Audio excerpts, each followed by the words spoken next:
Buenas, buenas. Yo soy Josué. Yo soy Alberto. Yo soy Mila. Y yo soy Manuel, amigos. Bienvenidos a un episodio más de Calla Cabro. Tenemos público el día de hoy. Sí. ¿Cómo están, amigos? Una semana más. Los académicos del balcón están ahí. Gracias. ¿Cómo empezamos esta semana, Milagros Vidaurre? Empezamos bien. Esta semana voy a correr 10 kilómetros. Voy a hacer una carrera de 10 kilómetros. Estoy súper emocionada. ¿Es tu primera vez? Es mi primera vez. He estado corriendo como para prepararme. Empecé a correr, en verdad, y de la nada había una carrera, entonces la compré y ahora voy a correr 10 kilómetros. Y me van a dar mi medallita. ¿Kilómetros ininterrumpidos? ¿O puedes Ininterrumpido. O sea, si quieres te paras, ¿no? Y luego te demoras un poquito más, ¿no? En llegar a la meta. Es una maratón. Es una maratón. No, una maratón son 42 kilómetros. Y eso es una payasada, entonces. es una media maratón de Lima. O sea, van a correr 10 kilómetros y 21 kilómetros. Es una media maratón de Lima, Y ¿no? un saludo para todos los que van a correr la carrera este fin de semana. Para todos los Los runners. Tú, Alberto. Yo estoy bien, sí. Estoy un poco preocupado por los baños, porque peligran en este país, ¿no? El Congreso está molesto con los baños. Y yo creo que los baños deberían tener un A mí representante. me preocupan los baños de los chifas, ¿no? O de los menús, ¿no? Bebé, Que los baños tienen... de los aviones, ¿cómo se A llaman? mí me Los preocupan los baños de baños los turcos, aviones. por ejemplo. Los baños turcos. ¿Hace cuánto no va a ser un baño turco tú? Hace bastante tiempo. Hablando de baños turcos, ¿qué Pero tal los baños tú? turcos son para mujeres y hombres. Sí, son saunas. Son saunas. No O sea, sé por qué pero mixtos. Hay mixtos. mixtos. Hay mixtos también. Ah. Hay de swingers también. Tú puedes ir con tu... sí, Si tuvieras novio, podrías llevarlo, ¿no? Debe ser divertido la dinámica. Por ejemplo, José tiene experiencia. Cuéntanos qué tal. ¿Cómo te ha ido esa semana, bebé? Mal, porque se han acabado. Pero es que José siempre tiene historias de ese tipo, ¿no? A mí me sorprende bastante. Bueno, ¿no? Pero empezamos, linda historia. Empezamos ese episodio con los saludos. El episodio que está revolucionando el internet. Si tú quieres que te mandemos un saludo, escribe a callacabro. Vamos con los saludos. Empezamos con Alberto, el mayor del grupo. Vamos. ¿Qué pasa? Yo quiero mandarle un saludo a mi fisioterapeuta Natalia. Gracias por curarme Una mi fan, brazo una después de mi fan. accidente. Ya puedo levantarlo, ya no podía. La queremos mucho, Te quiero mucho, gracias. Yo le voy a mandar un saludo a una amiga que es fan del programa también. Ella, ¿A cuál de todas tus amigas? Se llama María Fernanda Dioses. Ella es profesora de yoga. Si no la conocen, vayan a buscarla en Instagram y a qué probar lindo. sus clases. El código para el El descuento. código es Mila hace yoga. Qué lindo. Yo quiero mandarle un saludo a 2 seguidores que escuchan el podcast desde el Alaska, temporada 1, desde Alaska. desde Tumbes, para Oscar y Adriana. Saludos. Rápidamente, Manuel Burgos, mándale un saludo a alguien. Yo quiero mandar un saludo a mi novio, A su Mariano. novio Mariano. Tiene novio, no le pongan ojo. Romina, ¿a quién quieres mandar un saludo? A Ariana y Kate, que son mis roomies. Ariana y Kate Ya, papacito, tus saluditos. Yo soy Guito del año. Josué está hoy día cediendo la palabra, Juro ¿no? que me gusta ese Josué. Ese Josué me gusta. Empezamos con el tema de hoy. Lánzame. No me lances. Tengo que decirle eso porque ella... No, ponle un troncho. Mentira. ¿Qué pasa? ¿Qué va a Lánzame pensar la el gente? tema, No, Milagros. porque Milagros en la primera temporada tomaba un Era la montón, borracha. ahora es la fumoncilla, pues, ¿no? Pero Bien, está bien. bien. Legalize, que sea legal. Será Milagros, legal. ¿qué vamos pronto. a hablar el tema? ¿Qué vamos a hablar el día de hoy? Cuéntanos. Hoy vamos a hablar sobre un tema que está revolucionando no. Está en la boca de todos. Estás En la vestida de boca rojo, de cuidado, todos. estás vestida de rojo tú ahorita. En la boca de todos. Porque, bueno, Vivaporú hizo una campañita por ahí. Se armó una mesa de debate en cierto canal de televisión. Que ya vamos a extendernos un poco en la conversación. Y vamos a hablar sobre el clasismo. ¿Qué es el clasismo? Por favor, José Parodi, la definición de clasismo. Tan, tan, tan, tan, tararán, tararán. Oye, no hay definición, Oye, es la creo. definición más exacta que ha hecho en su historia. Oye, José, ¿dónde está? ¿Pero dónde está Josué? ¿Dónde está producción? Bueno, José Parada no se podía acompañar el día de hoy porque está en Iquitos, Perú. Ay, más parecido. Pasándola bien, de vacaciones. Te mandamos un abrazo, un saludo, te queremos, pero hay que ceder su espacio a otra persona, a un A nuevos experto, talentos. quizás, Milagros. Nuevos Ya, talentos. se va, chao. ¿Quién va a venir, Milagros? Cuéntame. Bueno, va a venir. Sácame el florero, un Ay. florero, no ha puesto, un Ah, pero florero. también- ¿Quién viene? Viene, bueno, él es un conocido del internet, ¿no? Él es un amigo tuitero. ¿Cuántos K tiene? ¿100K? Por ahí lo cancelan de vez en cuando. Como Josué, ¿no? Como Josué. Por ahí él digo es- que le saca roncha a los blancos de Lima, Sí, ¿no? no sé, porque es amigo de Cabero, entonces... No, de Alejandro Cabero estamos hablando aquí, ¿no? Estamos ahí invitando porque ya, pues, ¿no? Él se autodefine como crítico cultural, él es un literato. Bienvenido, Mateus Calderón. ¡Bravo! Va a entrar. ¿Cómo está? Que la gente no ha visto que se han abierto unas puertas electrónicas y entrado. Estamos desde En Pachacamac. el monitor estamos en. Buenas. Mateo Calderón, bienvenido. ¿Cómo estás? ¿Cómo te sientes de estar en este podcast? Bueno, muy bien, muchas gracias por invitarme. Yo sé que acá comentan temas de actualidad de importancia, como lo que decían sobre los baños, ¿no? Ahí quizá, yo además mencionaba los baños turcos, que están además sujetos a xenofobia, siendo extranjeros, ¿no? Hay que tener cuidado con eso. Los baños. Yo quiero pedir disculpas, ¿no? Le voy a mandar una carta a la embajada, perdón. Pero como dijo Milagros, gracias por haber aceptado nuestra invitación a este programa. Queremos hablar sobre algo que ahorita creo que está muy en tema por distintas cosas. Sí. Porque en nuestro país están así, Siempre tan está, colorido. digamos, ¿no? Solo Siempre que cada está. cierto tiempo ocurren una serie de cosas que como Es nos correcto. activan y... Sí, nuestra presidenta del Congreso, ¿no? Hasta breve momentos tiene que ir, ¿no? Mari Carmen. fuerte, No, pues ya no va a ser presidenta del Congreso. No estoy. Mari Carmen Alba, ¿no? Dijo que ella gobernaba para indios y blancos, ¿no? Luego el señor Carlos Álvarez invitó a la primera dama de la nación, ¿no? Big Vaporú hizo una atracción turística en base al friaje de Puno. Linda campaña, ¿no? linda campaña. Una campaña lúcida, ¿no? Lúcida, premiada en Europa, ¿no? Entonces teníamos que hablar sobre algo que claramente nos toca a todos, que es el clasismo. Yo quiero que Mateus nos... Bueno, ¿qué definición le darías a clasismo? Bueno, en general, digamos, Ahora sí, unas definiciones de verdad. Ahora, mira, la definición clásica, digamos, que se le puede dar al clasismo es la de un sistema o una estructura en la cual una clase se perpetúa, digamos, sobre otra o ejerce un poder sobre otro o algo así, ¿no? Ahora, en el Perú específicamente, ese tipo de definiciones, por supuesto que tiene que ser matizada con el otro gran fenómeno que es el racismo, ¿no? Porque en el Perú creo que si bien podemos hablar de clasismo, muchas veces está mezclado también con racismo y con otras, digamos, categorías más bien de tinte étnico-racial, ¿no? Claro. Porque claro, igual cuando a la gente no le gusta hablar de clasismo, ¿no? Porque en general si tú le preguntas a alguien si es clasista, te va a decir inmediatamente que no. Jamás, ¿no? no. Jamás, no, yo no soy clasista, ¿Eres ¿no? clasista? No, yo no soy clasista, claro que no. ¿Cómo? Pero No. que es curioso, porque recordando este video de Henry Spencer, cuando a una señora le dicen, usted cholea, ella dice, yo no soy racista, pero sí soy clasista, ¿no? Entonces, es como si a la gente le incomoda, digamos, declararse clasista, pero incluso creo que en ciertos sectores de la élite estarían más de acuerdo en decirse clasistas que Es racistas, verdad. ¿no? Sí, pero igual como tú dices, como los márgenes están medio borrosos Sí, ahí, en general, totalmente. digamos, más allá de esta señora muy honesta, ¿no? Gracias, señora, por ser la sinceridad, ¿no? Ante todo la sinceridad, al menos aceptó, pues, ¿no? Espero que le vaya bien en sus Luego, clases. pues, claro, se postuló luego al Congreso y fue presidenta del Ah, ya era presidente del Congreso. Claro. Bueno, y luego... ella es, sí, un saludo. Digamos que mal no le fue, digamos, en la vida, ¿no? Pero, o sea, siento que muchas de las personas dicen, no, yo no soy. Y una de las excusas que siempre se usa es, porque acá todos somos cholos, todos somos mestizos, Exacto. ¿no? Y quien no tiene dinga tiene de mandinga. ¿Quién ¿no? es mandinga? ¿Qué hay de...? Yo no voy a hablar de mi vida privada aquí, no voy a hablar de mi vida privada en este programa.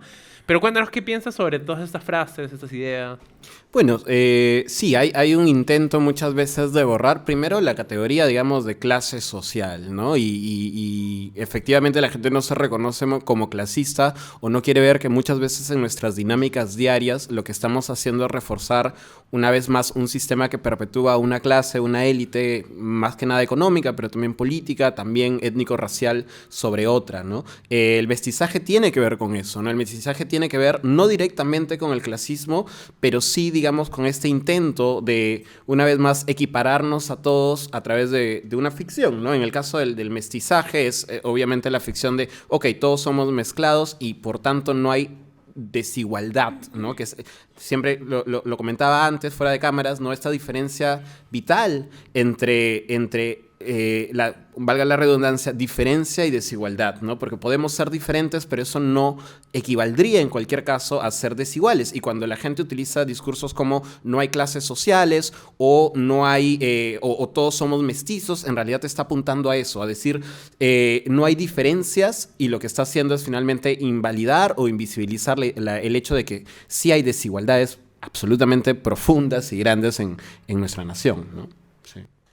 Y también se ha usado mucho esto de que ya todos somos muy diferentes, somos muy diversos, pero más desde una perspectiva marquetera hacia afuera, más que, oye, abracemos nuestras diferencias y apropiémonos de ellas de tal manera que no existan uno por encima del otro, ¿no? Que es lo que yo creo que es lo que más nos perjudica. Siempre la clase alta va a pensar, no, yo soy más blanca y soy diverso y termino siendo discriminatorio con el otro. Sí, absolutamente. Es el discurso, digamos, de Marca Perú, ¿no? Es decir, ustedes tienen derecho a comer rico, ¿no? Llega Carlos Alcántara, ¿no? Y les invita a Perú, Nebraska a comer. Y claro, es una vez la idea de que hay que reconocer nuestra diversidad, nuestras diferencias, pero al mismo tiempo no vamos a reconocer nuestras desigualdades, ¿no? Nuestras profundas desigualdades. Entonces, claro, ¿de dónde viene este discurso? ¿Quién lo acepta mejor?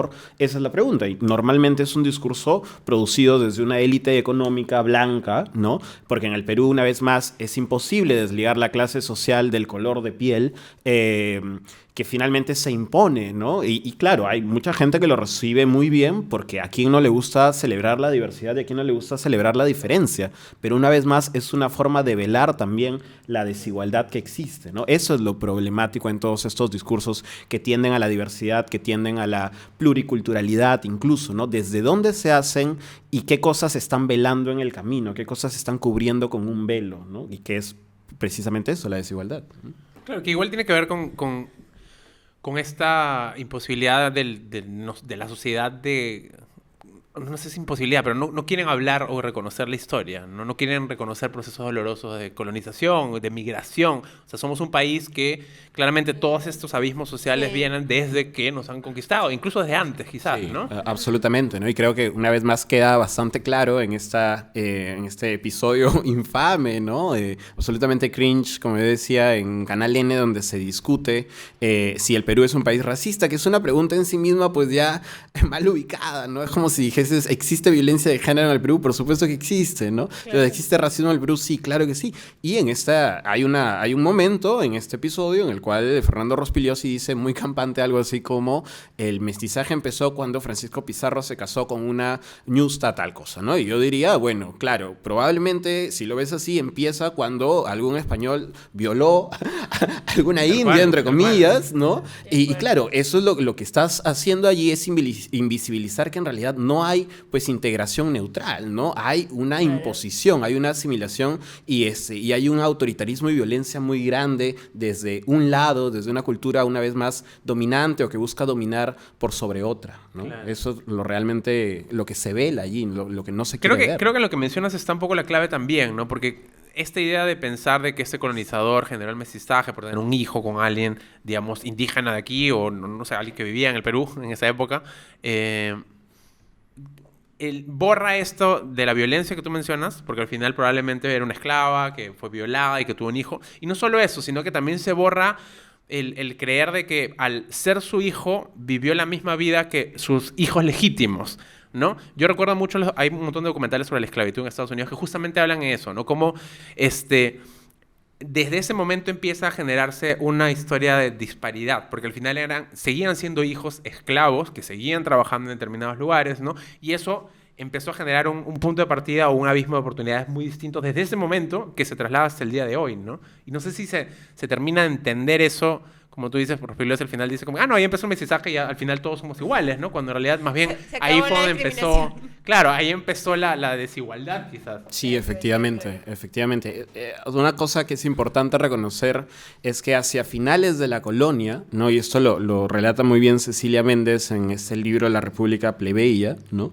es hacia el final de la colonia, después de la rebelión de Tupac Amaru, que esta categoría de indio empieza a significar lo que normalmente nosotros entendemos ahora como indio, ¿no? Antes incluso se hablaban de nobles indios, ¿no? Es decir, la sociedad, digamos, incaica no era una sociedad que no tenía clases sociales, entonces había una élite también en ese momento que se podía vincular con los españoles, etcétera, etcétera, pero es a propósito de, digamos, de la respuesta que se da a esta rebelión, que el término indio, ¿no? Empieza a tener esta connotación absolutamente peyorativa de, ella lo dice y creo que así hasta de memoria, ¿no? Subciudadano, ¿no? Un subciudadano rural, quechohablante y pobre, ¿no? Claro. Entonces, en ese momento, eso es lo que significa indio. Y llega San Martín, ¿no? Y luego en 1821 dice esto de que los indios van a ser ahora llamados peruanos, pero justamente este cambio absolutamente discursivo y declaratorio, lo que termina pasando es que el término peruano termina solamente significando indio. Es decir, ya no significa nada más que indio, ¿no? Entonces terminan siendo como peruanos solamente. Entonces sí, cuando pensamos en estos cambios o en estas palabras o en estos términos tan ligeros como mestizaje, ¿no? Muchas veces lo que terminamos haciendo es borrar, ¿no? Invisibilizar, velar estas dinámicas de poder absolutamente violentas que estaban detrás, ¿no? Sí. Qué loco. Porque además también como sociedad supongo que me pasa mucho lo que tú acabas de mencionar, me hace pensar en Alan García hablando sobre estos que ¿cómo es? ¿Qué le dijo? Ciudadanos de segunda clase que le rinden tributo a los apus, ¿no? Esta idea de que por tener una visión del mundo distinta o no sé, quizás desde lo occidental o desde lo que nosotros consideramos progreso o inteligencia nos hace ser superiores porque cumplimos con estas variables que nosotros hemos impuesto, ¿no? Versus estas otras personas que tienen una inteligencia y una visión del mundo distinta y nosotros simplemente por ser distintos los consideramos inferiores, ¿no? Eso es un poco lo de García es súper fuerte. Sí, no, lo de García digamos, es lo que diríamos directamente un racismo biologicista, ¿no? En algún momento él decía algo así como, claro, el indio peruano o el peruano es triste, ¿no? El hombre del Ande es triste porque no tiene sol, ¿no? En cambio, el de Colombia es como Caribe, ¿no? El indio Caribe tiene sol y está feliz y todo eso. What the fuck? Claro, una cosa de eso, 1700, digamos, ¿no? Absolutamente 1700. Soy un peruano triste, no tengo sol. Ahora, en Lima todo es gris. te juro. Entonces, Realmente. ¿cómo debemos clasificarnos? Porque, por ejemplo, cuando yo voy a algún lugar que tienes que poner si eres mestizo, hay varias opciones y la verdad es que me confundo. Finalmente, Un formulario, dice. un formulario, claro, termina poniendo... Yo siempre me pongo nariz aguileña porque tengo. Claro, pero yo ponía mestizo, pero ¿está bien que ponga mestizo o no? Bueno, yo no creo que nadie pueda decirle en cualquier caso cómo identificarse al otro. Creo que es un proceso muy, muy personal, ¿no? Que tiene que ver con cómo tú te vinculas con cierta historia que muchas veces precisamente ha sido borrada, ¿no? Yo te doy un ejemplo. En cualquier caso, yo solo puedo hablar de mi propio proceso, ¿no? Y yo, digamos, vengo de Piura, en realidad de una ciudad no tan chica, tiene como 60.000 o 70.000 habitantes, que es Sullana, ¿no?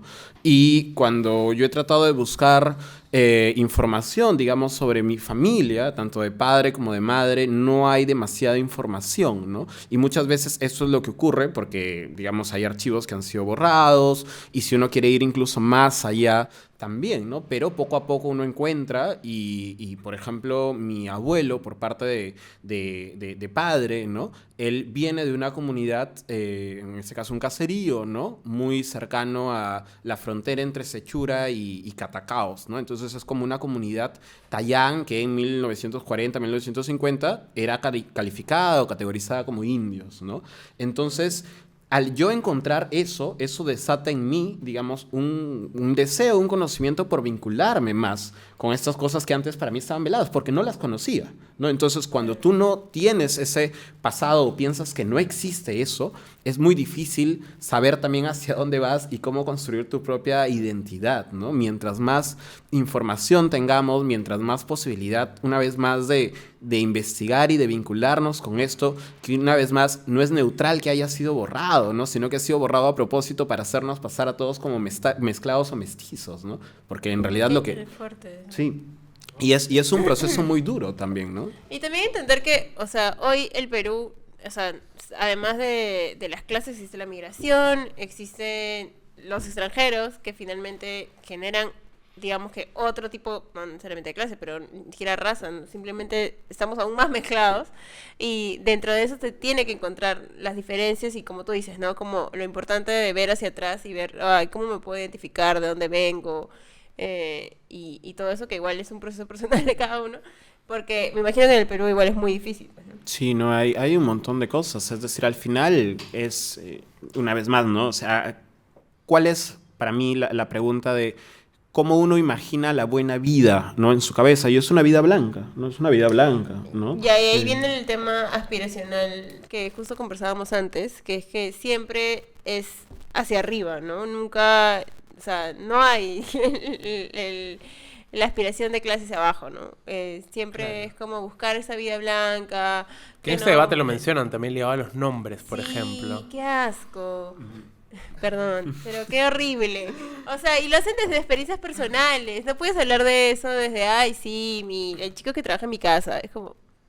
Sí, no, es absolutamente terrible, porque una vez más, o sea, lo que se hace es asumir que esta aspiracionalidad que existe aparece como ex nihilo, ¿no? De la nada. Y es mentira, pues, ¿no? O sea, hay mentira porque hay procesos detrás, hay procesos una vez más de asimilación, hay procesos de desigualdad muy grandes. ¿Por qué uno aspira a ser como alguien, digamos, que no es de su color de piel? ¿No será porque de repente los vemos todos los días en la televisión, los vemos en las revistas, son nuestro ideal de belleza, ¿no? Yo en algún momento le he comentado, ¿no? O sea, estar sentado hojeando la revista Cosas, por ejemplo, y preguntándome por qué todos son blancos. Yo nunca voy a poder ser de ese color. O sea, nunca voy a poder participar de esas dinámicas. Yo, por ejemplo, también eventualmente estudié Historia del Arte y el mundo del arte es un mundo muy blanco, ¿no? Tremendamente ¿verdad? blanco. Justo hoy día vi un TikTok que... Yo veo TikTok y aprendo cosas. Vi un TikTok sobre una chica que estudia moda. Y la moda te dicen que lo esbelto es los cuerpos estirados y delgados y es como de ahí parte, ¿no? O sea, nunca vas a ver una persona gorda incluso desde los estudios, porque es lo que te dicen que está bien. Sí, bueno, igual estéticamente ha cambiado Claro, a lo largo de la historia, ¿no? ha Porque cambiado, pero claro, ¿qué haces con una persona blanca? ha ido como transformándose, ha habido un momento en el cual más bien se privilegiaban los cuerpos robustos. O sea, es que, claro, al final siempre hay una visión hegemónica que es la que controla todos los discursos y que es la que controla cómo debemos apreciar a las personas o a las cosas, a la gente, ¿no? Pero sí, el arte es un espacio súper... Yo me cuestionaba mucho y me puedo sentir un poco como identificado con eso porque, por ejemplo, yo vengo de una familia igual sanborgina, ¿no? Que pudo pagarme la universidad, pudo pagarme el colegio, ¿no? Digamos, vengo desde cierto privilegio, ¿no? Pero, digamos, desde mi tono de piel o desde cierta familia hacia atrás, me sentía distinto a mis pares, ¿no? Por eso, claro, es bien interesante lo que tú mencionabas sobre hablar sobre mestizaje desde lo racial y desde lo económico, porque al final hay como una cosa ahí que se va mezclando, ¿no? Sí. Porque, claro, uno puede, entre comillas, blanquearse con el dinero, la plata, ¿no? Mientras más dinero tienes y más estatus social puedes tener, eres un poco más blanco, entre comillas, ¿no? Nosotros nos dicen que somos blancos y claramente si pones a Alejandro Cabero acá al costado, el amigo es una hoja bonda al lado nuestro, ¿no? Pero claro, me pasaba de que cuando ya llegamos a la secundaria, la gente de mi colegio iba a Gótica Aura, pues, ¿no? Las discotecas cools, ¿no? Y en esa época no existían las regulaciones que hoy existen sobre no discriminación para la hora de ingresar, ¿no? Y se inventaban millones de excusas para no dejarte entrar, ¿no? Y a veces ni siquiera tantas excusas, ¿no? Era muy frontalmente como, no puedes entrar, ¿no? Sí. O sea, nunca lo viví directamente porque nunca me dijeron que no entres, pero sí me pasó una vez que yo estaba haciendo la cola, me acuerdo, y a la mitad de la cola me sentía tan como, no quiero vivir ese momento en el cual me dicen, tú no vas a entrar a este lugar, que yo simplemente me fui. Y no entré. Me fui. O sea, porque sentía de que al llegar a la entrada me iban a decir, tú no entras, porque tú no eres como todos los que están aquí, que son, como tú dices, estas fotos de cosas, ¿no? Estos chicos blancos, de apellidos compuestos, sí, claro, ¿no? Que hagan así, que se van a la playa, que tienen botes y que se han ido a Disney World. Yo no voy a ir a Disney en esa época. O sea, a mí me pasaba... Disney World. Disney World. Full Reina Pachas. Disney World. A mí me pasaba en la universidad, yo soy en la Pacífico, ya tú sabes. Blancazo.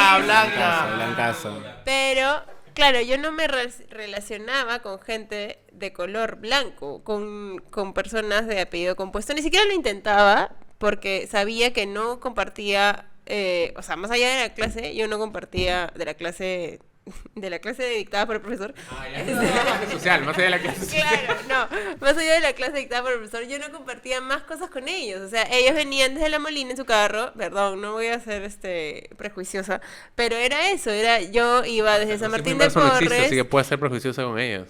Sí puedes. Ya, está bien. Yo venía de San Martín de Porres en mi micro, ellos venían en su carro desde La Molina, y no sé, iban y la pasaban en regatas, mañas, en las playas de, quién sabe, del sur, en Asia, mañas, y yo en ese momento iba a Pulpos, o no sé, comí mi menú al costado de la universidad, o quién Que costaba sabe, 6 lucas en ese tiempo. Claro. ¿Qué 6 lucas? En esa época costaba menos, 3. Ahorita cuesta 6. exagerado. Bebé, estamos en hablando verdad, del 92. Nunca. Bebé, ¿en qué año nací? ¿Qué tienes? Claro, nunca, ni siquiera lo intenté. Y por eso es que yo, en la actualidad, no tengo amigos como de la Pacífico que pueda decir como que, ay, sí, son blancos, mañana. Porque no, ni siquiera lo intenté. Es que te construyen así. O sea, a ver, yo soy una de Lima, blanquísima también, pues, ¿no? Blanca. Ya, pero me sucede exactamente lo mismo. Porque obviamente todos mis amigos, no amigos, perdón, todos los compañeritos de clase gigantes, eran blancos, ¿no? Con sus autos, ¿no? Que tenían sus casas ahí al frente, y probablemente la universidad ya les compró sus casas para hacer más facultades. O sea, todos vivían por ahí, ¿no? Y claro, a ver, yo vivía en San Borja, tampoco es que era que vivían, no sé, pues en un lugar, un distrito menos privilegiado ni nada por el estilo, pero ya de por sí el solo hecho de vivir en un departamento, de yo no tener un carro, ya me hacía sentir como que quizás... Pero te sentías diferente entonces. O sea, me pasaba que, por ejemplo, no sé, es raro eso, porque creo que sí lo hemos hablado en algún momento y tú también lo has mencionado ligado a donde vivías antes. Como que te da un poco de vergüenza a veces confesar algunas cosas, ¿no? Sí, absolutamente. Y ahora, obviamente, lo confieso con muchísima pena y mucha tristeza, ¿no? Porque obviamente, ahorita soy súper orgulloso de todo lo que es mi familia y de dónde viene y todo lo que sea, ¿no? Pero, claro, si tienes, ¿y tu papá qué es? Ay, es el gerente de esta clínica. Ay, el tuyo, es el administrador de esta corporación. Y el tuyo, mi papá tiene una farmacia al costado del mercado de frutas. Entonces, esa disonancia me hacía a veces como callar cosas, ¿no? Porque decías como, uy, no, pero al final es con eso con lo que me pagaban en el colegio, ¿no? Y al final, pero ya te setean a eso, ¿no? Iba a sus casas y me sentía chiquitito, ¿no? Porque eran casas gigantes, y claro, yo compartía cuarto con mi hermano. ¿Y sabes qué era lo fuerte? Porque en la universidad te ponen una escala para pagar créditos de acuerdo a la escala. Y ya, no voy a explicar por qué, pero nosotros pagamos la escala más alta. Y yo decía como, yo realmente no tengo los mismos privilegios que estas personas. ¿Tú pagabas la escala más alta? Sí, porque... Es que ella es dueña de Tarapoto. Pero tu colegio era caro entonces, porque también es un poco... O sea, mi colegio está en el centro de Lima, es la primera cuadra de Petitor. Saludo a toda la gente del San Andrés. Pero, bueno, no sé, cuando mi hermano entró a la Católica le pusieron en la escala más alta, por ende yo también estaba en la escala más alta de la Pacífico.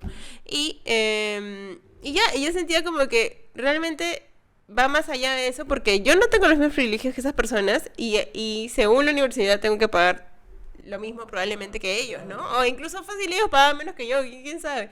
Pero ese tipo de cosas que también van más allá de lo económico, ¿no? O sea... Es que es súper abstracto. Por ejemplo, ponte a pensar, yo no sé si a ti te ha pasado, pero a mí me ha pasado de que sí te da cólera a veces cuando tú vas a comer. Ya no, ahora menos, ¿ya? Pero antes me daba cólera cuando yo iba a comprar a Zafa, La Vela, algunos de estos lugares, ¿no? Uh-huh. Y tú veías cómo la gente salía y señora, pase. Tu ticket. O sea, es una cosa tan simple y sutil y eso, pero... Obviamente es un indicador de algo. Absolutamente. O sea, así como hay odio de clase, que es absolutamente legítimo, también hay un odio étnico-racial, o sea, digamos, vinculado a eso, que es absolutamente legítimo. Y a mí también me ha pasado. O sea, yo recuerdo hace no mucho, o sea, hace un año antes de la pandemia, ser detenido por un serenazgo a media cuadra de mi casa. Porque justo me había rapado el pelo y estaba con un gorro y me dijeron, pensamos que tú estás como... chequeando autos para robar. Y yo le dije, señor, yo vivo acá, a media cuadra. Pero es curioso también analizarse, digamos, las propias taras, porque en ese momento mi respuesta no solamente fue decir eso, sino fue, quizás la respuesta más blanca del mundo, decir, ¿tú sabes quién soy yo? ¿Tú sabes qué estudio yo? Y eso está allí, ¿no? Eso está ahí. Son cosas que salen, por interiorizado, supuesto. ¿no? Claro, obviamente no está ¿Pero bien quién decir eres ese tú? tipo de cosas, ¿no? Entonces yo dije, yo estudio, señor, Historia del Arte en la Católica, no voy a estar acá... Manuel dice eso en las colas de Matadero, ¿no? ¿Usted sabe quién soy yo? Y entra, ¿no? Dígame el paso. Señor, ¿usted sabe quién soy yo? Voy a entrar a Wikipedia y poner mi nombre. Mentira. Pero hablemos del racismo inverso también, porque yo tengo muchos amigos blancos y yo les refrego sus privilegios y me dicen, oye, pero eso también es racismo, ¿me entiendes? Es como, me estás discriminando a mí. ¿Por qué no existe el racismo inverso? ¿Estás disfrutando de este episodio? Calla Cabro es un programa producido, editado y difundido por un grupo de amigos. Te invitamos a apoyar este proyecto a través de Yape y Plin y hacer que nuestras voces se escuchen cada vez más fuerte. Busca el QR en nuestras redes sociales. Puedes yapearnos al 926-707-222 o hacernos un Plin al 936-434-904. Muchas gracias. Bueno, frecuentemente cuando alguien habla de racismo surge también esta duda sobre qué onda con el racismo inverso. ¿Qué pasa si yo, por ejemplo, hago una broma a expensa de mis amigos, de mis amigas, de mis amigas blancos, ¿no? Y hay que entender que muchas veces estas bromas efectivamente pueden ser hirientes, pueden pasarse de la raya, digamos, o de cierto límite, pero el racismo es un sistema estructural, ¿no? Que estructura la sociedad y que pone a una clase, digamos, étnico-racial por encima de otra. Por supuesto, en la mayoría de casos, a la clase blanca, ¿no? O al color blanco de piel por sobre, una vez más, otros grupos raciales, ¿no? Entonces, cuando muchas veces hacemos este tipo de bromas, por supuesto que estamos apuntando a fastidiar, a bromear, digamos, a un poco a devolver el golpe, ¿no? Pero estas bromas no condicionan la vida de las personas blancas, ¿no? Esto es lo que es vital entender cuando hablamos de racismo inverso o del supuesto racismo inverso. Cuando alguien hace una broma, digamos, de arriba para abajo, ¿no? De los blancos hacia estos grupos no hegemónicos o subalternos, como diríamos, digamos, más académicamente, sí pueden llegar a condicionar la vida de una persona, ¿no? El racismo hacia, digamos, otra vez más, el racismo inverso o el supuesto racismo inverso, pues obviamente no va a operar del mismo modo, porque la sociedad está estructurada de un modo tal que hay una clase encima, ¿no? Entonces, claro, yo puedo hacer muchas bromas, una vez más, a mis amigos blancos, y por lo general, ¿cuáles son sus respuestas? Claro, a mí también me han discriminado porque me cobran más el taxi, ¿no? O me dijeron tal, ¿no? O, ¿no es cierto? O me trataron mal cuando estábamos jugando fútbol, ¿no? Me dijeron blanquito tal cosa, ¿no? Tengo un amigo que es re blanco. Tan blanco es que nosotros... un saludo a Brian Jacobs. Y en el avión estábamos los dos sentados uno al lado del otro, pues, ¿no? Y pasa el azafata, ¿no? Como me dice, ¿quiere comer? No me trataron mal, ¿no? Sino fue como, ¿quieres omelette? Yo quiero omelette. Ya. Hi, do you want an omelette or you? Y él como... ¿En serio? Sí, te lo juro. Salud. Escúchame, justo la semana pasada, bueno, voy a contar, esto es de mis amigas, pero una de ellas hizo un comentario sobre una chica con ciertos privilegios con apellido compuesto. Y ella le escribe por Twitter y le dice, por favor, yo sé que eso ha pasado, pero la gente me está haciendo bullying. Y es como o sea, su máxima queja es que la gente le haga bullying. Pero claro, no va a condicionar, no va a cambiar nada, nadie te va a quitar tu carro, nadie, o sea, no va a condicionar, tus condiciones de vida van a seguir siendo igual y probablemente vas a seguir teniendo más privilegios que la persona que hizo ese tweet en contra de ti, ¿no? O sea... Si vamos a quitar algo, hay que quitarles el golf a San Isidro. Es lo único que quiero que pronto suceda, ¿no? Para que tengamos un parque bien bonito, ¿no? Bien... Ay, cómodo, bebé, ahí, sería bien lindo, para ir a ¿no? fumar un poquito, ¿no? Un poco de cruising por ahí. Bueno, Las personas, por ejemplo, que son privilegiadas y no son blancas de color, porque también tengo amigos que son hiper privilegiados y le digo, oye, tú eres blanco. Y me dicen, no, pero soy marrón, mira, soy más marrón que tú. y además dice, no, y mis papás, yo he tenido que trabajar, tú no sabes lo que he tenido que trabajar para luchar. Tiene que ganar. Un saludo. Él es uno de ellos, o sea, lo quiero, pero sí. Hay una, digamos, una ambigüedad o una indefinición con la categoría de blanco, ¿no? A veces se habla de blancura versus blanquitud, ¿no? La blanquitud como una ideología que en realidad te permea, digamos, y que pone a estos ideales blancos por encima. Pero digamos que en la vida diaria o en el día a día todos nos hemos enfrentado a esta pregunta, especialmente los racializados de, ok, obviamente no soy blanco de piel, pero como mi estilo de vida es muy blanco, ¿no? Es decir, tengo privilegios, paro con gente blanca. De hecho, exactamente acá como mi compadre. Y es una pregunta una vez más complicada porque cada uno la responde a su modo y con las estrategias que tenga, digamos, ¿no? Pero sí es cierto que, y una vez más recordando esta conversación en Canal N, ¿no? En un momento dicen la plata blanquea. Uno podría agregar y decir los estudios blanquean, ¿no? Tu capital cultural blanquea. ¿A qué sitios vas y con qué círculo paras? Blanquea eso también. Pero, ¿no? Dicho esto, que es cierto efectivamente, también hay, digamos, ciertos límites, ¿no? Porque es cierto que blanquea, pero al final siempre te vas a topar con un límite, que es la diferencia digamos, de clase-raza, que es, uno puede ver, por ejemplo, a alguien como César Acuña, ¿no? César Acuña, un tipo que tiene un montón de plata, probablemente mala vida, pero finalmente, digamos, luego, ¿no? Demandan a Calla Cabro por Supuestamente $1.000.000. seguro, ¿no? Supuesto seguro. Presuntamente. Habría tenido. Mi opinión. Claro, César Acuña vendría a ser blanco. Claro, ¿no? Obviamente para mí es un hombre racializado. Pero interesante esa pregunta porque yo te la devolvería y diría, los añaños, por ejemplo, que viven en España y tienen digamos, un proyecto de patrocinio cultural, ¿no? Es otro juego cultural completamente diferente, ¿no? Completamente diferente. Pones a César Acuña y a Brunella Horna, su nuera, y es como... Pero por eso es interesante. Es interesante el debate y siento que la gente le teme todavía a esta conversación y es una conversación súper necesaria porque... O sea, a mí me ha dado miedo tocar ese tema en Calla Cabro, porque yo sé que la gente va a comentar... "Ay, No, ya y nos falta definir el blanco con K, pues, ¿no? El que me queda. Pero bueno, igual quería que nos contaras un poco más sobre tu experiencia, quizás, Mateos, porque como tú dices, tú migraste a Lima a los 15 años, si no me equivoco, dijiste. ¿Cómo es también la experiencia de ser migrante? Porque más allá de que estamos hablando de colores de piel, de dinero, lo que sea, los tres hemos nacido en Lima, hemos vivido acá, ¿no? ¿Cómo fue tu experiencia? Una vez más, yo puedo hablar solamente de mi experiencia y quizás sacar algunas lecciones, pero no quiero que sea extensible a nadie, ¿no? Yo en realidad vengo de una situación que creo que es bastante particular porque, digamos, mi familia por parte de papá es lo que uno llamaría la pequeña burguesía de provincia, ¿no? Es una familia que tiene algo de dinero por... digamos, algunas tierras cultivables y negocios, etcétera, etcétera. Y por la parte de mi madre, en realidad no, es una familia muy de clase trabajadora. La mayoría son profesores de escuela estatal, con los cuales estoy súper orgulloso. Mis abuelos también, como mi abuelo obrero y tal. Entonces siempre he estado como una situación un poco preguntándome, y creo que es una pregunta que recorre a muchos, ¿no? Así como la pregunta racial de soy blanco, no soy blanco, ¿a qué clase, entre comillas, social pertenezco, ¿no? Cuando yo vengo a Lima, en realidad yo vengo a estudiar bajo un ideal muy... Otra vez, una palabra muy mentada, pero muy aspiracional, ¿no? Obviamente uno no se da cuenta en el momento, sino que se da cuenta luego, en retrospectiva.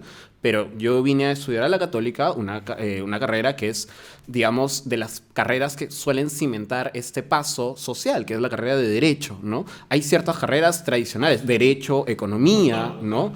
Medicina, ¿no? Ingeniería, ¿no? Que son esas carreras tradicionales que una vez más lo que hacen es cimentarte en una pirámide social, es decir, te ayudan a hacer ese salto, ¿no? En la escalera social. Ahora, yo me cambié porque me di cuenta que el Derecho no era para mí, o me gustaba, pero no me gustaba tanto, a Literatura, que es una carrera que uno podría decir incluso más de blanco todavía, ¿no? Si uno ve la facultad, claro. Pero es interesante porque una es, digamos, aspiracional. De caviar. Claro. Y la otra es ya cuando tienes, digámoslo así, cierto capital ya ganado y necesitas cimentarlo, ¿no? Es como si tú eres, no sé, como adinerado de segunda, tercera generación, mandas a tus hijos a estudiar Historia del Arte, filosofía. Porque ya no tienes que preocuparse en levantar fondos. Exactamente. Bueno, al final yo he terminado haciendo cualquier cosa para ganarme la vida, pero sí, esa es, digamos, un poco mi experiencia de encontrarme con mis propias contradicciones, ¿no? Y al final, cuando yo tomo conciencia, o quiero en cualquier caso tomar conciencia de reencontrarme con alguna identidad étnico-racial que estaba allí velada, que no quería reconocer, o que una vez más aparecía velada incluso por la misma historia, ¿no? Es decir, dónde busco mi propia historia familiar, dónde busco mi propia historia social, creo que ha sido, de hecho, primero vinculado al momento, digamos, antirracista social que fue las protestas por George Floyd y todo esto, y luego durante la pandemia, ¿no? Cuando yo básicamente, por esta cosa que imagino que muchos han vivido, este momento nostálgico, ¿no? De estar replegado en tu casa, entonces empiezas a vincularte más con tu familia o con ciertas cosas de la familia y empiezo a encontrar estos datos o empiezo a buscar más sobre mi familia y sobre mi origen también, ¿no? Y creo que ese es un momento bien bonito, ¿no? Porque te puedes reencontrar con muchas cosas que quizás una vez más estaban borradas o pensabas que estaban borradas o pensabas que no estaban allí, ¿no? Y entonces, claro, es un proceso doloroso, es un proceso muy, muy fuerte porque se abandonan ciertas cosas y se crean abismos respecto de, una vez, la persona de donde vienes, ¿no? Y la persona hacia donde vas. Y son abismos que, una vez más, digamos, las diferencias de clase y las diferencias étnico-raciales generan estas marcas en uno que son indelebles, ¿no? O sea, no están allí y siempre van a estar allí. Pero sin embargo, quizás lo bonito es encontrarnos en esta vulnerabilidad y en esta resistencia, ¿no? Pensar que todo el mundo está viviendo su propia diferencia y su propio proceso también contradictorio, ¿no? Creo que eso es lo más paja en ya un nivel, digamos, si lo quieres ver así más humanista, de ponernos buena onda, ¿no? Claro, en otro sentido es... Claro. O sea, ya hay otras cosas que discutir, pero al menos en ese sentido personal, digamos, yo lo veo así, ¿no? Claro. Sí. Y ligado a eso quería hablar, digamos, del otro de los fenómenos que estoy viendo mucho también en redes sociales, a partir de, no sé, sobre todo lo vi desde que pasó lo del cuarto poder con los ronderos, ¿no? Y ligado a los ronderos se empezó a hablar mucho sobre ellos desde las dos visiones opuestas, ¿no? Desde una visión más de odio hacia ellos, muy feroz, ¿no? La derecha se puso como súper radical en torno a eso. Pero más bien desde el otro lado, quizás de quienes apoyan a los ronderos y lo que sea, también vi cierta condescendencia en torno a cómo ellos ejercían justicia o cómo actuaban, ¿no? Siento también que quizás parte de ese clasismo también está en de ver condescendientemente y por ende hacia abajo a otras personas sin a veces atreverse a cuestionar también, porque al final deberíamos poder cuestionar también algunas cosas de los otros, o los otros entendido Sí, como no sé lo que es. Absolutamente, ¿no? Es decir, quizás el fenómeno más patente ahí sea lo que a veces se llama la culpa blanca, ¿no? O la culpa criolla, ¿no? Es decir, esta sensación de, bueno, vamos a excusar al pobre indígena o el pobre, digamos, mestizo indígena, Se le ¿no? perdona todo. Exactamente, no, exactamente. Y también eso pasa incluso políticamente, ¿no? Yo creo que hay una autocrítica que no se ha hecho, una crítica o una autocrítica que no se ha hecho en la izquierda, de ver ciertas cosas en Pedro Castillo que ya estaban allí y que quizás no las quisimos ver. Y digo quisimos porque yo también, o sea, no las quisimos ver, y quizás eso haya tenido que ver una vez más con nuestra propia proyección, ¿no? Nuestra propia fantasía y nuestra propia condescendencia antes que con un análisis o una visión real, ¿no? Claro. Obviamente da mucha pena decir eso. Con Chabelita también pasa. Con Chabelita, ¿no? Sí. Pero me pasa, es claro, al final el problema es simplificar esas lecturas, ¿no? Porque claro, muchas veces cuando uno empieza a hablar sobre Chabela, sobre Castillo, lo que sea, se empieza a simplificar y la otra persona termina sintiendo que ganó la discusión y no termina de entender otras cosas, porque más allá de que Chabela claramente me ha decepcionado muchísimo, y yo voté por Chabela en las elecciones, ¿no? O sea, me parece que ella merecía un espacio y, digamos, a quien ella representa merecía un espacio en el Congreso. Más allá de todo lo que luego ha sucedido y las votaciones que ella ha hecho. Y eso jamás, yo no puedo arrepentirme de algo así, ¿no? Y no voy a arrepentir tampoco jamás de haber votado como voté en las elecciones. Sí, absolutamente. O sea, la gente creo que no entiende todavía que hemos tenido o sea, lo que ha pasado el 2021, ¿no? Es decir, tanto para bien, para mal, pero también, digamos, en ese sentido simbólico de tener un presidente como lo es Pedro Castillo en el Bicentenario, ¿no? Y el discurso que dio, claro, que luego se quedó en discurso, ¿no? Pero tener un presidente que le decía esas cosas mientras estaba allí el rey de España es algo, ¿no? Es algo, después de tanto tiempo, ¿no? Y es gracioso que aquí la cierta élite saltó tanto cuando él le dijo eso al rey de España, cuando ni en España lo quieren al rey. Claro. Sí, o sea, acá estaban más asustados con el Es asunto. que también el rey En España nadie lo quiere. es parte del clasismo, ¿me entiendes? Qué locura Es parte eso. de la lucha de clases desde el comienzo. Sí quería llegar al punto de... Creo que mucha gente que le tenía mucho cariño, por ejemplo, a Jaime Chincha, y después de esta mesa de 4 hombres... Quiero hacer una pausa aquí y dirigirme al señor Jaime Chincha y decirle que estoy decepcionada. Yo confiaba en ti. Y ya no. Ya, pero por eso, Pero ya. igual Se acabó el recreo. Se acabó. Se acabó el recreo, como Se decía acabó, PPK. nunca más. No, pero a ver, después de esta mesa de 4 hombres, ¿no? Que hombres blancos que han podido incluso hablar del aborto, como normalmente suelen hacer en la televisión, ¿no? Estos 4 viene, hombres blancos... seguro que se viene, el se debate, viene. que hablaron sobre el racismo, ¿no? Y No, eran claro- 3 y una chica. Había una chica. Era una chica blanca. Blanca. Ah, Blanca me. But she white. Yo solo he visto los clips. Yo pido disculpas, señorita. Sí. Pero es blanca. Rospigliosi, Este- el otro conductor, la mía blanca y Claro, Jaime los que las Chincha. más la cagaron fueron Rospigliosi y Chincha, pues, ¿no? Pero Chincha, y es curioso eso, lo hizo, creo, involuntariamente. O sea, no creo que haya sido quieres como con defenderlo, malicia. porque quieres No lo estoy- defenderlo. Oye, pero no lo estoy defendiendo porque todos somos aquí clasistas involuntariamente en algún momento de nuestra vida. Y a eso quería llegar.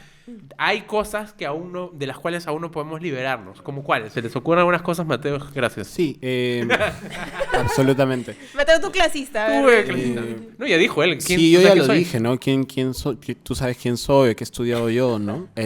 Pero sí, solo quería decir eso, ¿no? O sea, sistemas como el clasismo o el racismo no solamente, digamos, dependen de lo consciente o de lo individual o incluso de lo estructural, sino que se quedan grabados en nosotros, en nuestro inconsciente. Es decir, producen un inconsciente, si lo quieren ver así, social y al mismo tiempo individual, que a veces aflora cuando nosotros no nos damos cuenta. Y lo curioso de este episodio con Jaime Chincha es efectivamente eso, ¿no? La inversión de yo no soy racista y al decirlo performas el racismo, ¿no? Que es lo mismo que sucede con el machismo y la homofobia. O sea, las tenemos insertadas en cual. nuestros genes, ¿no? Exactamente.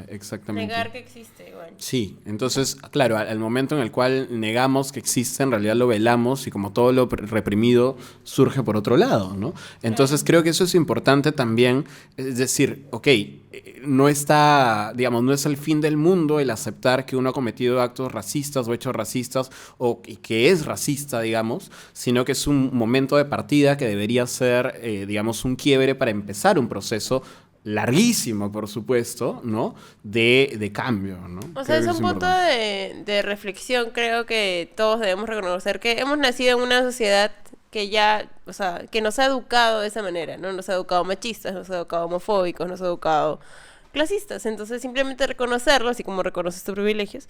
Es ok, sí pasa, me puedo equivocar y si alguien te lo hace notar, puedes disculparte porque ya está. O sea, pero es que al final hemos vivido Es en esas aprender. estructuras. O sea, mi familia tenía una empleada doméstica y ella no comía con nosotros. Eso es una actitud No te vas, clasista. te vas. Pero era parte de cómo se desarrollaban todas las casas y era algo normal, Claro, era ¿me como entiendes? se desarrollaba Entonces, ese claro, eso hace que me puedan cancelar. Sí, me van a cancelar, supongo. Pero por eso no es que defienda a Chincha, sino es más un tema de entiendo de dónde viene y ahora está en él quizás reconocer lo que ha dicho, porque justamente habló como, no, yo no soy racista, mi empleada... Y come luego invitó a conmigo", Carlos ¿no? Álvarez. Ah, su madre. ¿Por qué está mal eso también, no? ¿Por qué está mal que Carlos Álvarez haya imitado a la primera dama? ¿O no está mal? De repente no está mal. Yo no sé si está mal que él imite específicamente a la primera dama. A mí personalmente creo que su humor es muy burdo, ¿no? Y creo que como es malo, cuando tiene que imitar a estas personas racializadas, lo hace peor. Entonces termina una vez replicando en este humor absolutamente burdo, ¿no? Ciertos estereotipos, ciertas taras, ¿no? Que una vez más terminan condicionando la vida de las personas. Porque imitar, pues, a Lilia Paredes diciendo, ay, qué lindas las luces, no conocía. Es básicamente la pestaña Jacinta, ¿no? O sea, es exactamente eso. Ya, lo que pasa es que en nuestro país seguimos teniendo un humor muy burdo, en el cual imitar a las personas es basarse en sus rasgos físicos, ¿no? Para eso, tú siempre tienen sus prótesis, 1000 prótesis, ¿no? Basarse en el tipo de persona que es, basarse en el prototipo de personaje que es, ¿no? Es la gringa, es el cholo el atrasador, es el brichero, ¿no? Es la migrante que acaba de llegar a Lima y que todo le parece nuevo, ¿no? En vez de ser más sofisticados, porque tú podrías coger algunas de las frases que dices y ser más sofisticado en general en el humor. Creo que ese es el tema en nuestro caso. Y lo que me pasa también, que también se ha hablado un poco del tema de la homofobia, ¿no? De seguimos teniendo comediantes interpretando personajes femeninos. No tenemos suficientes comediantes femeninas, en todo caso, que tengan espacio para poder expresarse e imitar a más de estos personajes, ¿no? Sí. No sé. Sí, yo creo lo mismo, ¿no? Creo que ha habido una involución en realidad del humor. O sea, si tú piensas 60s, 70s, 80s, ok, tú puedes criticar muchas cosas sin duda, pero habían ciertos imitadores o incluso humoristas que tenían esta cosa como muy veloz, ¿no? Muy ingeniosa. Incluso si tú ves los cómicos ambulantes con todas las cosas malas que puedan tener o que se les pueda criticar, era un humor rápido, era un humor de calle, ¿no? Incluso el JB de antes Exactamente. era muchísimo Sí, más sofisticado e inteligente que el de ahora ahora. pareciese que la regla es, si tú quieres hacer reír, te pones una prótesis, ¿no? Claro, imitas a alguien, como tú bien decías, ni siquiera es una imitación de la persona, es una imitación de una categoría en la cual encasillas a esa persona. Y eso es lo que termina siendo tan lesivo, a mí ya ni siquiera me da risa, ¿no? Ese es el problema en general con el humor. Y claro, cuando tú apelas a estas categorías, por supuesto que las categorías terminan siendo clasistas, racistas, porque son estereotipos, ¿no? Y los estereotipos nacen de la sociedad en la cual estamos funcionando. Claro. Solo falta que empiecen a pegarse entre ellos, ¿no? Como el pollo. Bueno, el pollo igual me da risa. Ya ¿no? bien. Bueno, El pollo es muy divertido. Saludos a mi amigo Alejandro Cabero. Oye, aprovechando que eres amigo de Alejandro, Un mensaje para Alejandro Cabero para ¿podrías terminar este preguntarle episodio. por qué no aceptó nuestra invitación? Porque lo invitamos. Bebé, la próxima vez le le invitamos preguntaré. con chistris. se me acaba de ocurrir de otra forma de clasismo, quizás involuntario de algunas personas. Hay mucha gente que se burla de cómo la gente habla, de cómo conjugan verbos, de cómo a veces se tropea. ¿Qué pasa, por ejemplo? A mí Acuña me da mucha risa como personaje por lo absurdo que es, pero no necesariamente por la forma en la que habla. Pero la gente se burla por cómo habla. Igual con Castillo. Castillo es alguien que claramente a veces hace conjugaciones de verbos extrañas. Como la historia ¿no? del pollo. Claro, y se burlan de eso, cuando en realidad a mí me da más cólera por los actos de corrupción que hay detrás de él, ¿no? Más que porque hable mal el español, ¿no? Y siento que es muy común eso, burlarse Sí. de los acentos, burlarse de las Sí, formas eso de es hablar. lo que se conoce como racismo lingüístico, ¿no? Mi amigo Roberto Brañez tiene un TikTok ahí muy interesante sobre el tema, pero es eso, ¿no? Es finalmente la idea de que existe una forma correcta o una forma elevada de hablar el español y que todas las otras formas pues ¿Quiénes son los españoles, el RAE, los blancos, todo? Siempre es lo mismo. Siempre, efectivamente, siempre es lo mismo, siempre es lo mismo. Los blancos son problema con K. Bueno, no se molesten. Vamos a las reflexiones. La violencia es la única salida que estoy de acuerdo. Moléstense. Más bien, reflexionen. Reflexiones finales de este episodio. ¿Yo? No sé quién quieras. Que se repita. Que se repite. Pones el meme. No, muchas gracias por la invitación. Creo que es súper importante, primero, digamos, tener la oportunidad de tocar estos temas, porque yo sé que son temas sensibles. Entonces, digamos, mi forma de retribuirles es también abriéndome a contarles mi propia experiencia, que, digamos, nunca le he comentado de manera pública, pero sí creo que es... O sea, creo que es lo único que tenemos para poder abrir una discusión sincera, ¿no? Porque si no nos abrimos a nuestras propias experiencias, la verdad es que vamos a continuar hablando solamente del otro y eso digamos, no es una comunicación verdadera, ¿no? No es un diálogo verdadero. Claro. Sí. Es que yo creo que el gran problema está en el discurso de todos somos iguales, ¿no? O sea, esta aspiración a la igualdad. O sea, todos deberíamos ser iguales ante la ley, eso sí es innegable, ¿no? Pero toda esta idea de que todos somos iguales, todos somos mestizos, todos nacemos de la misma sangre, toda esa idea lo que está tratando de suprimir es toda la violencia sistematizada que vivimos todos los días, ¿no? Entonces es mejor encontrar estos matices, esas incoherencias en nosotros mismos, esos procesos que hemos vivido a lo largo de... O sea, tú vivías en Surquillo, ahora vivías en Miraflores. Y vives determinados estilos de vida en base a la cantidad de dinero con la que tienes. ¿Qué tan blanco o no blanco te hace eso? Eso al final, como decimos, va a basarse en la interpretación de distintas personas. No es fácil, una de apellido con 3 guiones te va a mirar hacia abajo, ¿no? Y alguien que recién está saliendo de estudiar y este es su primer trabajo, te va a decir como, este blanco que no trabaja, que es lo que te dicen básicamente en las redes sociales siempre.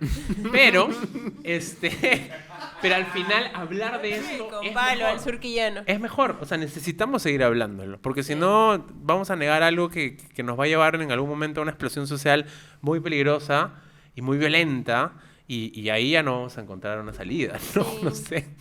Mi gran reflexión... Gran. Mi gran reflexión es que nada, que el clasismo existe, el racismo existe, las clases sociales existen, lastimosamente, y sí, y ¿Quieres no... eliminar las clases sociales, tú? O sea... ¡Una sola tierra! Voy a ir al programa de Jaime Chincha. No, pero igual sean responsables, pues. ¿Cómo van a invitar a esa gente a la televisión? Ustedes crean y construyen esta sociedad irresponsable, ya. Un poquito me de van a por favor, renegar. ¿no? Un poquito de por favor. Yo voy a cerrar diciendo solamente que el pobre es pobre porque quiere. Se acabó el programa del día de hoy. Muchas gracias. Gracias. Sobre todo gracias, Beat, porque... Porque todo está a un pin de distancia. Gracias, Beat, por seguir acompañándonos y por permitirnos hablar de estos temas. Permitirnos hablar de estos temas. Y quizás un último comentario. Quiero agradecer a mi auspiciador Big Vaporub. No, A él mentira. no le agradecemos. Para los pechos fríos, Big Vaporub. Por apoyar este podcast de ¿Tienes más blancos. pecho frío? ¿Rospiglosio o chincha? Uy, no. Gran pregunta. No se olviden de suscribirse a nuestro canal de YouTube, seguirnos en nuestras redes sociales, @callacabro en Instagram, Twitter y TikTok. Me han dicho que ahora nos tienen que seguir en Síganos, TikTok porque por estamos favor. full TikToks. Y nuestros arrobas personales, ¿qué son? Mateo, ¿cuál es? Mateus, ¿cuál es su arroba? En Twitter soy Ando en Pando y en ¿Qué Instagram soy Mateus Calderón. Mateus.calderón, sí. En TikTok. Mateus.calderón.